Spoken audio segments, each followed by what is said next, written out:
What is going on, guys? Stardust-one-world from Stardust-one-reviews here, and today I'm here to discuss my most and my least anticipated films of the summer of 2018. I wasn't sure about what I was going to do, so I seemed to like them I did last year, so I figured why not continue this year, but I discussed the films I'm hyped and films I'm not so hyped for the summer, and so actually looks pretty interesting, actually. I mean, some films I've been really looking forward to, films that look really good, and films that look going to be just great summer films, or something else, I mean, being the best of the year. And there's some that are just, so it's very interesting on the films that are coming out this summer. So, again, some I'm very excited for, some not so much, so. And a lot of them talking about, so enough of me around the birds, let's discuss with my most anticipated films of the summer. Now, before we get to the list, I do have some honorable mentions. Films of summer I am very excited for, but just didn't make the list, and they are The Meg, Solo, a Star Wars story, Upgrade, Tully, Skyscraper, The Equalizer 2, 8th Grade, Hotel Transylvania 3 Summer Vacation, Ocean 8, and those are my honorable mentions, so not being a brush, let's get to the actual list. Coming in number 10, Mile 22, Peter Berg and Mark Wahlberg, their 4th film together. Now, I know a lot hasn't really been revealed about this film, honestly, at all, to be honest. But Peter Berg has come with my favorite films working today with Lone Survivor, Deepwater Horizon, and Patriots Day, all fantastic films. And all 3 of them starred Mark Wahlberg, so. And being the 4th film together, it has to be very curious to see if it could be like another home run. And again, hardly anything has been filmed about this film, but when Peter about Mark Wahlberg, it still has to be very curious and excited. Coming in number 9, Christopher Robin. The teaser trailer alone had me excited for something. I was still very curious when it was announced. The teaser trailer really had me hyped. I mean, showing Christopher Robin as more of an adult who pretty much lost sense of imagination and not know what to do, and then he sees Pooh again, who by the CGI Pooh looks freaking amazing. Yeah, teaser trailer really had me curious. Very curious to check out Christopher Robin. It looks pretty great. Looks like it'd be a great adaptation of Winnie the Pooh. Coming in number 8, Under the Silver Lake. This is one of the few A24 films that are released in the summer, and personally, this is the one I'm looking forward to the most. Because the story seems pretty interesting, has a great cast of Andrew Garfield, Topher Grace, and a couple others. It's from the director of It Follows, a horror from my arms, and dug the hell out of. It can have a story that's really interesting, and it could be a very captivating and intriguing movie, so that's very interesting. And A24 has definitely been impressing me a lot recently, so hope this could be another hit from them. Coming in number 7, Ant-Man and the Wasp. Freaking did the hell the first Ant-Man, definitely big excited for a sequel, and for what I saw, it looks like it's going to be another hit from all. Sometimes it's going to be one of the best movies, but also one of those films have a blast, kind of did with the first Ant-Man. And Paul Rudd really had a great hero, and Charlie looks to stand out more.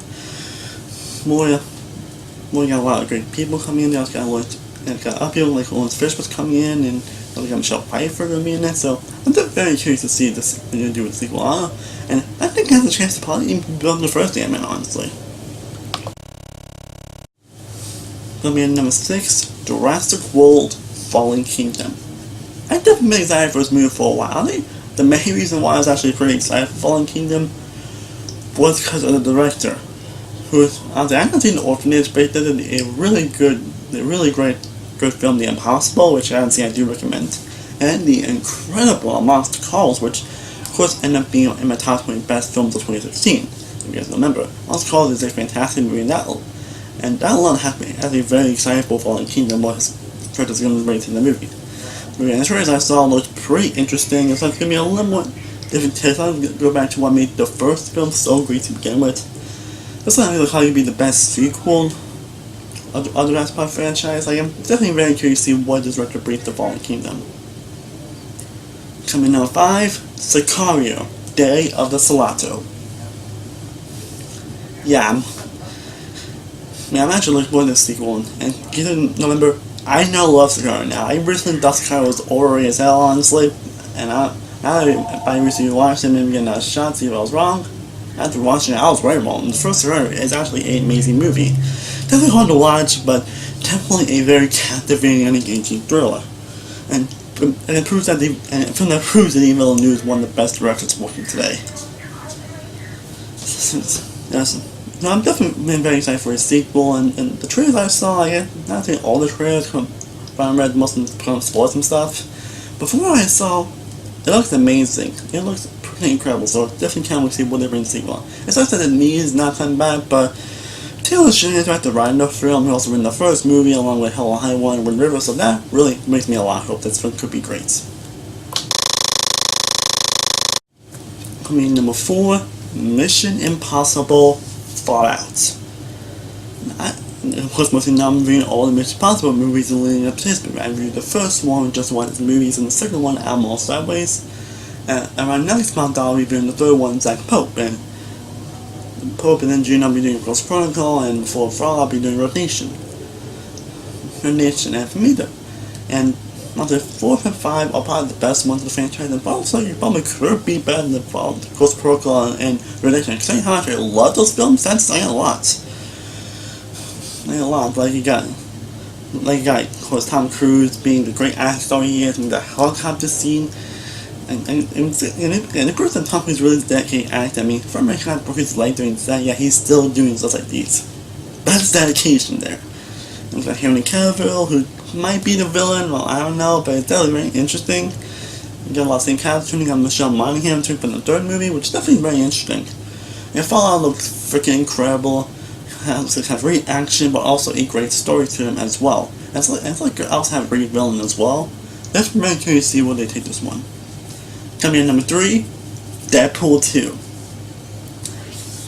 Now, I freaking adore the hell out of the first Deadpool. It was my favorite comic in 2016, and it's also close to being one of my favorite comics of all time. Like, I've seen that Deadpool so many times since 2016, and no matter how times I've seen it, it never got old. For some people, it might kind of stale rewatches, but for me, it never got old. It is always hilarious, always so much fun, always great. Ryan Reynolds killed that Deadpool. All the other characters had times shine as well. The action was great. I fucking love the first Deadpool so much. My chosen my top 5 best films of 2016. So you betcha it's outside for a sequel. It's unfortunate that Tim Mill's not returning, but David Lynch is definitely a problem. Although he kind of disappointed me with Tom Blonde, he kind of disappointed with Tom Blonde. I still enjoyed that movie, but it's definitely not as amazing as it could have been. I fucking love the first John Wick. John Wick, he's also directed the Hobbs and Shaw movie, so I'm definitely trying to see what he brings to Deadpool 2. The trailers I saw were freaking hilarious. It looks like it has potential to possibly be better than the first one. That's saying a lot. I don't know if it will be, honestly, because that's very high expectations, at least for me. But again, the film looks freaking amazing and uproariously hilarious. Coming in number 2, and yes, I am counting this as a sub movie. Avengers Infinity War. Of course, like many, I'm super pumped for Infinity War. I mean, who really is at this point? The trailers really blew me away. It was like, has so much potential, probably the best MCU movie, probably has some of the best moments, some of the best action in the MCU. And also has the biggest stakes of the MCU, as some characters from here are guaranteed to die in this movie, so it's going to be very curious on what the hell is going to happen. Honestly, I'm pretty excited. I'm a little nervous, because I'm kind of a little nervous, because I know how I'm going to feel to watching this movie, and what's going to happen, honestly. I'm a bit different watching a movie. Honestly, I don't know, honestly. I don't know last time I actually been this nervous watching last scene in a movie. We'll find out if it's good or not, but yeah, I'm super pumped for Infinity War. It had the biggest stakes in the MCU, it's like to be the most unpredictable in the MCU. Cannot wait. And without question, my most anticipated film on summer is The Incredibles 2. I mean, if it's not my most anticipated films of the year, you guys know this won't be any surprise. If not me personally, you guys know this won't be any surprise. I fucking love The Incredibles to no freaking end. And it's my favorite Pixar movie. Of all Pixar films, it's my favorite. And that's saying a lot, considering that Pixar has made a lot of masterpieces in a day. But Credibles really has been the most personal and the most interesting movie to me the most. And I've been anticipating a sequel for years, and now we're finally getting a sequel. Yeah, finally getting a sequel. Finally! Yeah, most of the cast was returning. The trailer really blew me away. It looked like it's gonna be pretty awesome. It had Brad Bird returning. That has got me some hope. Like, I don't expect this one to be better than the first me. I guess that will be super mega high expectations for me at least. And the film is also my top 20 favorites all time, so that will be huge huge mega expectations. What I really want for this movie is to really bring me truly back to this world and make me wonder why I love the first one in the first place. And make me wonder why, and make me realize why I love the first movie. Like, you get what I'm trying to say, like, remind me why I love the first film in the first place. So, yeah, Credibles is my most anticipated film of the summer. The film I am super excited for it the most. Well, now that we're done with the most, let's start with films I'm the least excited for. And for this list, I actually don't have any dishonorable mentions, because in this list, I actually don't have any dishonorable mentions, so enough being around the bush, let's just get to the films I'm least looking forward to in the summer of 2018. Coming in number 10, Slender Man. Now, me, I'm not really dreading this movie. I'm not really like, oh my god, this movie. I mean, I'm kind of mixed expectations going, man. I was kind of intrigued when I did my trailer reaction to this movie in 2017, but then I pushed back, and the more I done, I was like, yeah, this one doesn't like great, honestly, and yeah, I don't know. Like, this one could be interesting, but again, kind of mixed on it, which is why it's number 10 on this list, so don't really have much to say about Slender Man. Coming number 9, The Spy Who Dumped Me. Kate McKinnon. Enough freaking said.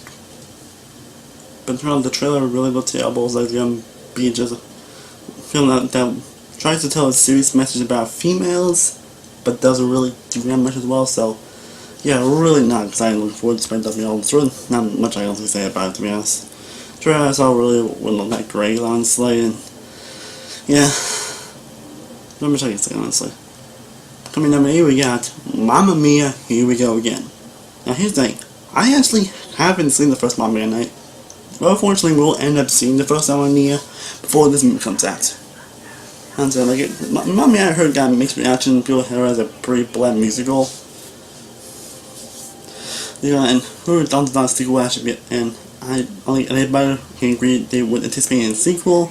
Now, getting a sequel 10 years later. I did see the trailer, and it definitely they don't look good at all. A lot of scenes that are very good on there, which is something I also heard from the first movie.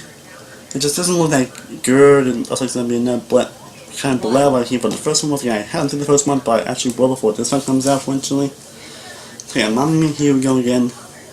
Yeah. Number 7, Uncle Drew. Yeah, this one doesn't look good at all. I was kind of cringing when I saw the first trailer, honestly. There's no reason I'm a little bit curious about this film. It's probably a little about Harley, who was actually I've been kind of getting my eye on, mainly because he wasn't Get Out last season. He was probably the best thing about that movie.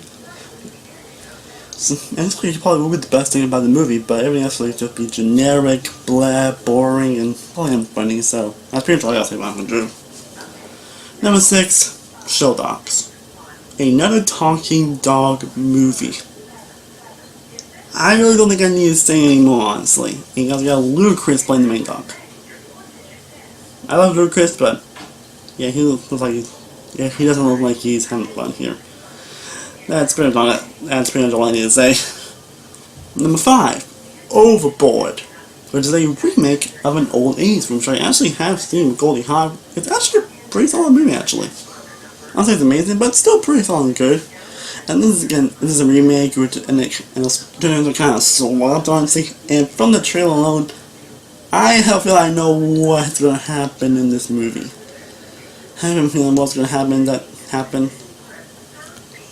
The person's going to find out that they lied, and honestly, and they're going to be mad at them, and they're going to be a fat montage, and they're going to end up forgetting each other, and they're going to stay friends, stay married. Like, I had that feeling from the trailer, and I feel that's going to happen, honestly. Like, seriously, like, you know, actually have many comics that actually are a little more original, and I think, well, a little more unpredictable, honestly.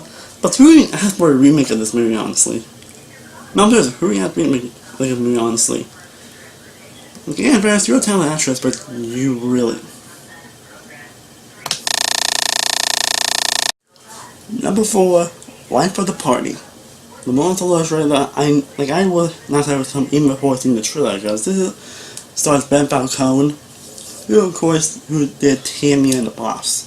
2 films that also star Melissa McCarthy, who's also starring in this movie, and both of those comedies sucked. They freaking sucked, and were probably some of my worst films of those years.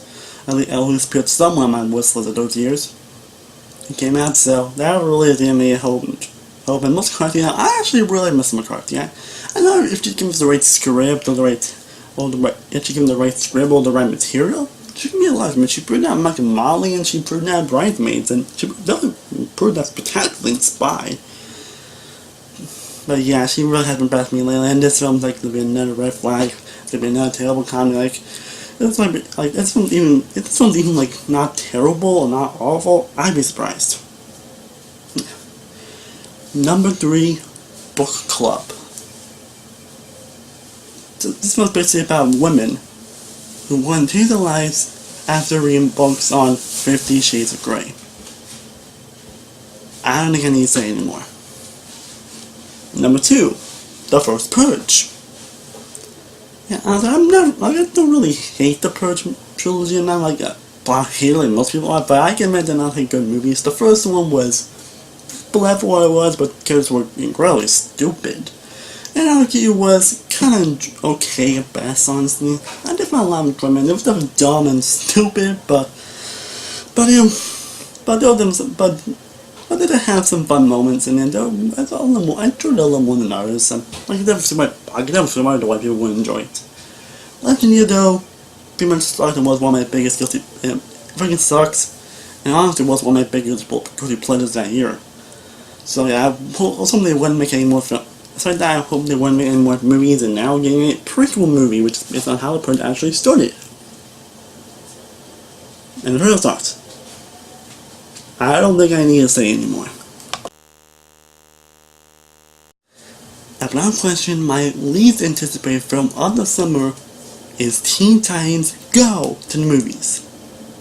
Like, when I found out they were making a movie based on Teen Titans Go, I was like, you've got to be kidding me, especially when it's going to be actually released. And the trailer didn't help me matters either. It was terrible. I was like cringing around. Like, it has a lot of the same problems and issues and all the. It's not going to go to the lowest common denominator. And sometimes I really can't stand reading. I mean, you can work on it. I mean, sometimes it can work, but if getting the right script or writings do, but for the most part, when people go to the lowest common denominator, it's just freaking, oh my god. And that's pretty much what the show is in general. It goes to the lowest common denominator. I mean, there were a few episodes on the show I enjoyed. I might actually do like a top 5 best of 10 best episodes of the show right when it comes out, so maybe also my worst episodes. But overall, I really honestly can't stand the show, to be honest. And there's some episodes that are fun, that are kind of good, and there's some episodes that I do find funny, but in all the wrong ways. But for the most part, I'm really not a fan of Teen Titans Go at all. And honestly, it's in my opinion the worst show Cartoon Network's ever done. So yeah, I'm definitely not expecting one bit. The trailer sucked. It's something like the World Common Denominator and all that stuff. You also got Halsey as Wonder Woman, and Lil Archie as Green Lantern. I think I said all I need to say. And that's why Teen Titans Go is my least anticipated film of the summer. Well guys, I hope you all enjoyed my list on my most and least anticipated films of the summer. And let me know in the comments down below what are the films that you're excited about, or the films that I'm least excited about. Let me know if I end up missing any films on this list. I don't know if I have, but if I did, let me know down below if I have. You can let me know what your list is on down below of your most and least anticipated in the summer. You can see too if a lot more videos planned. I have a couple more game reviews coming away. I do plan to do a lot more game reviews, especially a few more about recently, so stay tuned for that. After that, one reviews. I hope to see you next week. Stranger's Praying Night pretty soon. I might have you dancing, but you will never really hear. And of course, the Avengers Infinity War coming out this weekend, so I hope I can see that happy event for you guys. So, do with that. As always, thank you guys so much for watching. Truly do appreciate it. If you haven't, be sure to like this video, be sure to share, be sure to subscribe. You should follow all my social media sites, all the pushing down below. I am Stardust One World from Stardust One World Reviews. I will see you guys next time, and stay cool out there. Peace.